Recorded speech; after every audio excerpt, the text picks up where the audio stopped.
Nagaan Waaqayyoo isiniif haa baay'atu bakka jirtaniif iddoo jirtan hundumaatti Waaqa sana nagaa nuu laatee Waaqa sana nagaa nuuf kenne. Isa yeroo kana akkaataa kanaan akka nuti jiraannuuf isa godhe Waaqa Israa'eliif galata gashinaa. Galanni maqaa isaatiif irra Waaqaaf irra lafaatti isaaf haa ta'u jenna. Sagantaa guyyaa har'aa walii wajjiniin eegaluudhaatii fi walii wajjiniin hin kadhanna. Yeesa Waaqaaf lafa burqituu bishaaniif galaana uumtee yeesa teessoo ulfina qabeessa irra jiraattu Waaqa abboota keenya Waaqa hundumaa olii Waaqa hundumaa gararraa oolmaa keetiif gocha keetiif gaarummaa keetiif si galateeffanna.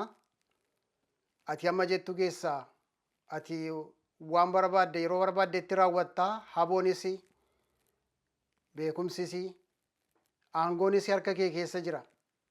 Kanaatiif isa nuu oolteef isa nuu goote hundumaatiif galanni siif haa ta'u. Amma yeroo kana immoo fuula kee dura jirra. Yeroo kana afoo kee yeroo nuti dhaabannee jirrutti ayyaanni kee nuuf haa baay'atu. Toora kanaan immoo sagalee kana kan dhaggeeffatan yaa Waaqayyoo ati isaaniin eebbisi. Akkasumas yaa Waaqayyoo nama ofii keetiin itti dubbattu keessaan immoo itti nutti dubbadhu. Ergaa kee ergaa samaayii nuuf ergi nu wajjiniin ta'i. Maqaa Yesuusiin ameen. Yeroo kana sagalee Waaqayyoo kan nuti walii wajjiniin barannu karaa isa durii jedha. Karaa isa durii. Karaa isa durii yeroo jennu waan baay'een sammuu keessan keessa dhufuu danda'a. Karaa inni durii suni karaa namni irra na deebine jettanii yaaduu dandeessu. Karaa onee yookaan immoo karaa saphaphuun itti baay'atu jechuu dandeessu. Karaa inni durii yeroo jedhu karaa isa abboonni irra dura deemaa turan jechuudha. Mee karaa inni durii inni jedhu kun maal akka fakkaatuu fi maal akka ta'e walii wajjiniin sagalee kana keessatti walii wajjiniin caqasna. Garuu sagaleen Waaqayyoodhaa kan inni nutti dubbatu yeroo kana Ermiyaas boqonnaa 6 lakkoofsa 16 irratti akkana jedha. Ammas Waaqayyoo isin saba isaatti dubbatee gara karaatti as ba'aatii ilaalaa. Daandiin inni durii karaan inni ba'eessi sun amma eessa jira jedhaatii gaafadhaa.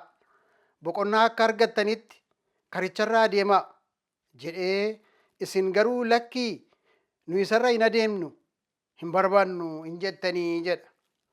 Jecha kanarran deebi'a sagalee kana. Ammas Waaqayyo isin saba isaatti dubbate gara karaatti as ba'aatii ilaalaa. Daandiin inni durii karaan inni ba'eessi sun amma eessa jira jedhaatii gaafadhaa.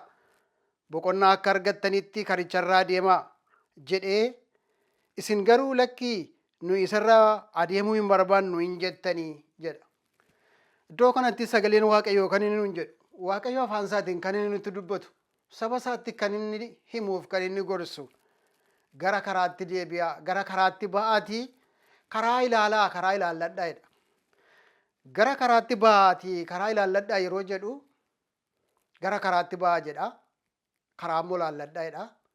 Waan konfiyuuzhinii namatti uumsu wayii fakkaata. Gara karaatti ba'aa ergi jedhee booda karaa immoo ilaalladhaa jedha. Gara daandii isa guddichatti ba'aa. Daandii immoo ilaalladhaa jedhe. Biyya kanaa karaa gara karaatti ba'aniitu yookaan immoo gara maappiitti ba'aniitu karaa ilaallatu. Karaani tokko dheeraa, karaani tokko gabaabaa, karaani tokko tiraafikii qaba, inni tokko immoo hin qabu. Kanaaf namoonni gara karaatti ba'anii yookaan gara maappii isaaniitti ba'aniitu utuu adeemsa hin jalqabiniin fuula duraa karaa isa kamirra akka adeemuu malanii isa kamirra yoo deemanii dafanii immoo iddoo yaadanii fi taargeetii isaanii akka rukutanii tilmaammatu. Sagaleen macaafa qulqulluudhaa akka jedhutti gara karaatti ba'aatii daandii isa kamirra immoo akka deemtanii daandiin inni kam immoo karaa keessan imala keessan akka isiniif qajeelchu hubadhaa gaafadhaa jedha. Kanaaf gara karaatti ba'uun barbaachisaadha. Karaa hedduutu jira. Karaa hedduu jiran kana keessaati immoo karaa isa barbaachisu immoo filachuun barbaachisaadha. Mee gara hiika sagalee kanaatti utuu hin darbiin fuulduraa kakuu haaraa keessatti maal jedhee macaafni qulqulluun waa'ee kanaadhaa deeggarsa heertuu macaafa qulqulluudhaa eessaa arganna? Roomee boqonnaa 15 lakkoofsa 4 irraati akkas jedha. Nuyi obsaa fi jajjabinaa caafanni qulqullaan nuuf kennaniini abdii akka argannutti wanti caafata qulqullaa'oo keessatti caafaman hundinuu nu barsiisuuf caafamanidha. Wanti macaafa qulqulluu keessatti barreeffaman hundumtinuu nu barsiisuudhaafitu caafamani. Isaan walaloo miti. Isaanii kitaaba fiikshinii garaa garaa yookaan waan adda addaa miti. Yeroon kan irra darbu yeroodhaan immoo kan immoo expaayirii ta'an. Yerooni kan irra darbe miti macaafni qulqulluun. Hammallee taanaan gara fuula duraatti illee taanaan jireenya dhala namaatiif qajeelchaadha. Jireenya dhala namaatiif karaadha. Daandiidha. Isarraa adeemee namni gufate hin jiru. Isarraa adeemee namni kufe hin jiru. Isarraa adeemee namni nagaa sammuu dhabe hin jiru. Isarraa adeemee namni nagaa jireenyaa dhabe hin jiru. Isarraa yeroo kaannu daandii isa durii sanarraa sagalee Waaqayyoo irraa yommutti kaannu garuu jireenyi keenya hin jeeqama. Jireenyi keenya hin hunkurama galgalaaf ganama. Kanaatiif gara karaatti deebi'aadha. Gara karaatti deebi'aadha. Qorontoos isa duraa boqonnaa 10 lakkoofsa 11 irratti immoo akkas jedha. Wanti kun hundinuu warra kaan qoqqobuudhaatiif isaanitti dhufe. Nuyi warra dhuma barichaa irraa ga'eef immoo barumsa akka ta'uufitu nuuf caafame jedha. Nu warra dhumi barichaadhaa qaqqabe. Nu warra dhumi barichaa qaqqabee nuuni jechuudha. Bara xumuraarra warra jirru kanaatiifi barumsa akka ta'uufitu caafame macaafni qulqulluu jedha. Macaafni qulqulluu nu qajeelchuudhaaf caafame. Macaafni qulqulluu akka nu itti jiraannuufitu caafame. Macaafni qulqulluu nu barsiisuudhaaf caafame. Macaafni qulqulluu nu leenjisuudhaafitu caafame. Yoo isaan hin jiraanne, yoo karaa sanarra hin adeemne, yoo daandii sana hin beekne, yoo daandii isa qajeelaa sana hin filanne, jireenyi keenya amansiisaa hin ta'u. Kanaaf macaafa kakuu moofaa nuuf barumsa guddaa qaba. Macaafni kakuu moofaa bara Ermiyaas akkas ture. Ermiyaas boqonnaa 6 lakkoofsa 16 irratti akka sila dubbifne bara kana Israa'eloonni faffaca'anii turan. Yeroo itti Israa'el waa'ee saba Israa'elii barreessu kana keessatti yeroo inni ammas Waaqayyoo isin saba isaatti dubbatee gara karaatti as bahaati ilaalladhaa. Daandiin inni durii karaan inni bayeessi suni amma eessa jira jedhaati gaafadhaa jedhee yommuttiin Israa'elotatti dubbatu bara kana keessatti sabni Israa'elii faffaca'anii turan. Ermiyaas yommuttii kana barreesse Gibxi keessa taa'eeti kan inni barreesse. Sababiin isaa ijoolleen Israa'elii gulantaa sadiitti yeroo sadiitti biyya isaanii keessaa yeroo godaanan isa jalqabaa gara Baabiloonitti, isa lammataa gara Asooritti, isa sadaffaa gara Gibxitti yommuttii isaan godaanan keessatti Waaqayyo ijoollee Israa'eliin akkasitti hin dhiifne. Waaqayyo ijoolleen Israa'el yommuttii isaanii biyya Baabiloon keessatti godaananii raajii isaa duukaa erge. Daani'eliin duukaa erge. Yommuttii ijoolleen Israa'el immoo biyya Asooritti godaanan immoo Waaqayyo Hisqeeliin duukaa erge. Yommuttii ijoolleen Israa'el biyya Gibxitti fudhataman immoo Ermiyaasiin duukaa erge. Kanaaf Waaqayyo ijoolleen isaa yommuu kooluu galanitti, yommuu isaan booji'amanitti, biyya boojii yeroo isaan dhaqan keessatti Waaqayyo ijoollee isaa calluma jedhee dirree irratti gadi hin dhiisne.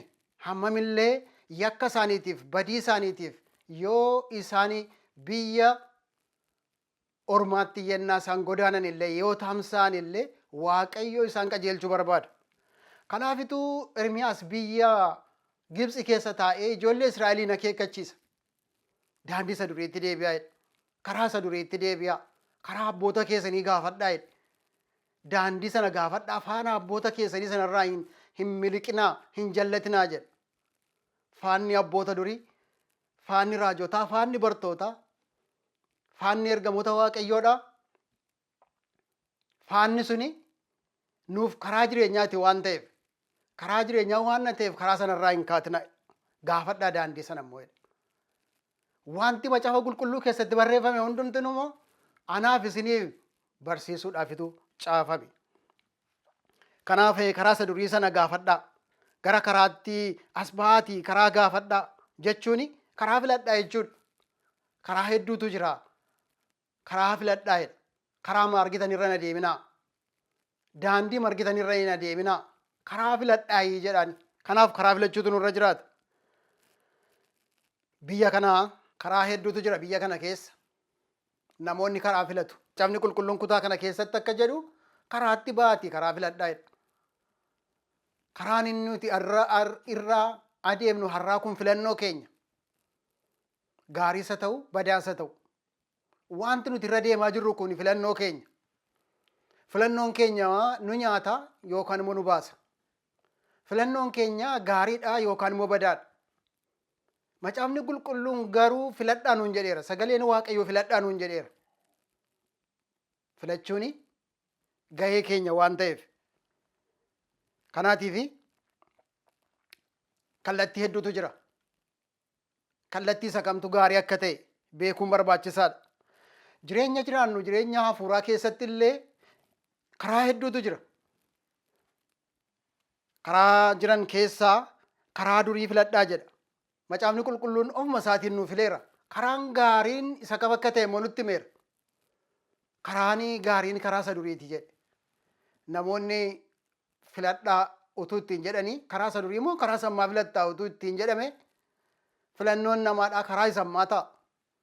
Karaan inni ammaa ammayyaa'aadha waan ta'eef. Karaan inni ammaa miidhagaa ammayyaa'ee bifa garaa garaatiin tottolee mimmiidhagee bareedee dhiyaate waan ta'eef namoonni karaa isa ammaa kana filachuu danda'u. Garuu macaafni qulqulluun karaa isa durii sana filadhaa jedha. Karaa inni durii suni karaa bayeessa, karaa gara jireenyaatti geessuudha. Daandii samaa'itti geessuudha inni jedha. Kanaatiif karaan durii nutti hin tolu ta'a. Waan baay'ee qabaachuu danda'a. Wanti jabanaa yookaan immoo hin ammayyoofne ta'a. Garuu karaa isa durii sana filadhaa jedha. Sababiin isaa dulloomaadha jennee sababa garaa garaa dhiyeessuu dandeenya. Waan garaa garaa wanta ammayyaa'e wanta jabanni barbaadu wanta yeroon barbaadu of keessaa hin qabu ta'a. Garuu karaan sun karaa qulqulluudha. Karaan sun karaa jireenyaati. Karaan gaarii karaa isa durii sanaa jedha. Ermiyaas boqonnaa 27 lakkoofsa 22 haga 24tti walii wajjiniin ilaalla. Akkas jedha. Inni abboota keessan biyya Gibxii yommuun baase. Ani abboota keessan biyya Gibxii yommuun baase. Waa'ee qalma gubamuuf waa'ee aarsaa dhiyaatuu isaanitti hin dubbanne. Akka anaaf dhiyeessaniifis isaan hin abboomne. Wanti ani isaan abboome garuu anaaf dhagaa ana Waaqayyo keessaniif isiniif nan ta'a. Isin immoo saba koo hin taatu. Wanti ani isin abboome hundumaas eegaa. Yommus wanti hundinuu isiniif hin tola kan jedhu ture. Isaan garuu mataa jabaatanii wanta hamaa ofii isaaniitti yaadan duukaa bu'anii dugda anatti gatanii malee wantan isaanitti dubbadhe hin dhageenye. Gurra isaanis gara kootti hin qabne jedha. Kutaa kana keessatti akka dubbatu sagaleen Waaqayyoodha. Ani biyya Gibxiitii yommutti isaan baase jedha. Akka isaan qalma naa dhiyeessaniif miti jedha. Akka isaan iddoo aarsaa naa ijaaraniif miti jedha. Kanaatiif karaa isa durii sana filadhaa jedha. Ijoolleen Israa'eliin Waaqayyo kan inni isaaniin gaafate qalma miti. Qalmi kan inni dhiyaatu, aarsaan kan inni dhiyaatu yeroo cubbuun baay'atudha. Waaqayyo kan inni isaaniin jedhe karaa koorra bu'aa, ana dhagaa, sagalee koo fudhadhaa, abboommii koo dhagaa ittiin jedhe. Kanaaf abboommii Waaqayyoo dhaga'uutu barbaachisaadha. Waaqayyo qalma barbaada miti. Waaqayyo aarsaa barbaada miti. Waaqayyo kan inni barbaadu abboomamuudha. Abboomamuu barbaada. Kanaaf Waaqayyoof abboomamuun barbaachisaadha. Karaan biraan hin jiru. Baay'oonni karaa balbalaa aarsaa hin filatanii. Yeroo filatanii namoonni karaa adda addaa deemuu filatu. Karaan gara Waaqayyootti geessu garuu karaa aarsaati. Adeemsa mana qulqullummaati. karaa aarsaa yoo ol hin seenne, karaa barbaadan yoo seenuudhaatiif yaalii godhani karaan biraan hin jiru. Karaan tokkichatu jira. Innis karaa aarsaati. Namni hundumtuu karaa aarsaadhaa ol seenee Waaqayyoon arguutu isarra jiraata. Waaqarraas qajeelfama fudhachuutu isarra jiraata. Yoo Waaqayyoon arguu barbaanne, yoo Waaqayyo wajjiniin deemuu barbaanne, yoo imala keenya Waaqayyo wajjiniin godhachuu barbaanne karaa aarsaa ol seenutu nurra jiraata. Karaan aarsaa immoo aarsaa barbaada. Karaan aarsaa immoo namatti hin tolu. Kanaatiif namoonni baay'een karaa barbaadu, karaa adda biraa. Karaan hin jiru karaa Yesuusin malee. Isa nuuf du'eef isa nuuf qalame Yesuusin malee. Ermiyaas 18:15 irraati yennaa ilaallee, Ermiyaas boqonnaa 18 lakkoofsa 15 irraati akkas jedha. Sabni koo garuu na irraanfatee waaqayyolii warra waa'ee hin baafnee fi ixaanaa in aarse. Waaqayyoliin sun immoo sabicha karaa isa duraarraa kaachisanii karaa hin taanerraa adeemsisuudhaan isa hin gufachiisani jedha. Sabni koo garuu na irraanfatee jedha. Sabni koo na irraanfatee waaqayyolii warra waa'ee hin baafne fi ixaanaa in aarse. Waaqayyoliin sun immoo sabicha karaarraa hin kaachisani jedha. Waan baay'eetu karaa Waaqayyoo irraa nu kaachisa. Horiin karaa Waaqayyoo irraa nu kaachisa. Barnooti karaa Waaqayyoo irraa nu kaachisa. Jireenyi biyya lafaa hammayyummaan karaa Waaqayyoo irraa nu kaachisa. Waan hedduutu karaa Waaqayyoo irraa nu kaachisa.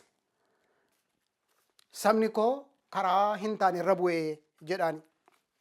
Kanaaf isin karaa isa kamirra jirtu? Karaa isa kamirra jirtu? Yohaannis boqonnaa 14 lakkoofsa 6 irratti ana karaani jedha. Anaan malee gara abbaa dhaquu kan danda'u tokkoyyuu hin jiru jedha. Karaan Yesuusidha. Yesuusin malee gara abbaa dhaquu kan danda'u namni tokko illee hin jiru. Kanaatiif karaan Yesuusii ta'uusaa beekuun nurra jiraata. Israa'el karaa isa durii sana irraa kaate. Maaliif karaa isa durii irraa kaate? Sababiin isaa Waaqayyoon wallaalan. Waaqayyo karaa isaaniitiif qopheessee ture. Waaqayyo highway isa nuti jennu yookaan immoo karaa guddaa isaaniif qopheessee ture. Gara fayyinaatti kan isaan geessu. Garuu isaan hin filanne karaa sana. Isa dhiisanii karaa mandaraarra deemani. Isa dhiisanii waan naannoo isaaniitti geggeeffamu, waan olloonni isaanii yookaan immoo warri ormaa godhan sana gochuu eegalan. Sana gochuu isaaniitiin hin eebbifamne. Kana gochuu isaaniitiin immoo karaa Waaqayyoo irraa hin adeemne, karaa Waaqayyoo irraa kaatan. Sabni Waaqayyoo karaadhuma wal fakkaataa irra jiru. Har'a jechuudha sabni Waaqayyoo karaa ijoolleen Israa'el deeme sanarra jirra. Har'a nuni joobira ta'anii dhalatanii lukkuu ta'uu barbaadu. Waaqayyoo anaaf isiniin kan inni jedhee joobira ta'aa jedhe. Akka nuti balaliinuuf. Akka nuti immoo Waaqayyo wajjiniin sochoonutiif. Garuu namoonni lukkuu ta'aniitu biyyoo haadhu. Inni sagalee isaa nuuf ergeera. Macaafa qulqulluu irraa akka nuti barannuutii fi caaffata qulqullaa'aa nuuf kenneera. Inni ergamoota isaa gara keenyatti ergeera. Inni afurri qulqulluun akka nu geggeessuutii fi afura qulqulluu nuuf ergeera. Inni karaa bartootaarraa akka nuti adeemnuutii fi bartoonni jireenya Kiristoosiin jiraatanii nutti agarsiisaniiru. Har'a karicha dhiifnee karaa kan biraarra jirra. Har'a karicha dhiifnee karaawwan biraarra bu'uu keenyaatii fi macaafni qulqulluun sagaleen Waaqayyoo yeroo kana kan nutti himu maalidha? Gara karaatti deebi'aa jedha. Barsiisaa dhaabbata amantii yookaan immoo doktariinii duukaa kan fiigan Maatewos boqonnaa 15 lakkoofsa 9 irratti akka dubbatu doktariiniin akka inni hin fayyifne nutti hima. Barsiifni dhaabbata amantiidha. Kanaatiif namoonni barsiisa dhaabbata amantii duukaa bu'uudhaan Kiristoosin wallaalaniiru jedha. Barsiisa dhaabbata amantii duukaa bu'uudhaanitu warri Fariisotaa Kiristoosii utuu inni fayyisuu iji isaanii utuu argu, Kiristoos utuu inni wal'aanu, Kiristoos utuu inni du'aa kaasu, Kiristoos utuu inni isaanitti himuu karaa jireenyaa isaanitti agarsiisu lakkii hin barbaannu jedhanii irraa kaatani. Kanaatiif namoonni barumsa dhaabbata amantii hordofuudhaan irraa kaataniiru. Falaasama namaa hordofuudhaan irraa kaataniiru. Qolaasaayis boqonnaa 2 irraa ilaaluu dandeessu. Falaasamni irraa nuu kaasa. Falaasamni addunyaa kanaadha. Furmaatii Israa'elootaaf kenname egaa gara karaa isa duriitti haa deebi'aniitiifitu Waaqayyoo Israa'eliitiif waamicha godha. Kanaaf Ermiyaas boqonnaa 31 lakkoofsa 21 irratti akka dubbatu yaa namoota Israa'el warra akka durbaa karaa milkiteeffadhaa. Karaa irra baatanis yaadaan qabaa. Gara mandaroota keessaniitti deebi'aa jedhaani. Yaa namoota Israa'el warra akka durbaa karaa milkiteeffadhaa. Karaa irra baatanis yaadaan qabaa. Karaa mandaroota keessanittis deebi'aa. Karra mandaroota keessanittis deebi'aa jedhaan. Milkiteeffadhaa karaadha. Yaadaan qabadhaadha. Hin irraanfatinaa, hin dagatinaa jedha. Kanaatiif ijoolleen Israa'eliin kan inni yaadachiisu har'as hin irraanfatinaa, hin dagatinaa jedha. Karaa isa kamiini? Karaa isa durii sana. Daandii isa durii sana. Nagaa lubbuu, nagaa qaamaaf hafuuraa qabaachuu yoo barbaaddaniitii fi karaa isa durii sanatti deebi'aadha. Karaa isa durii sanatti deebi'a. Kanaaf karaa isa durii sanatti akka deebinuuf Waaqayyoo hunduma keenyaa gargaaru isa dhageenya Waaqayyo nuuf eebbisu. Hin galateeffanna.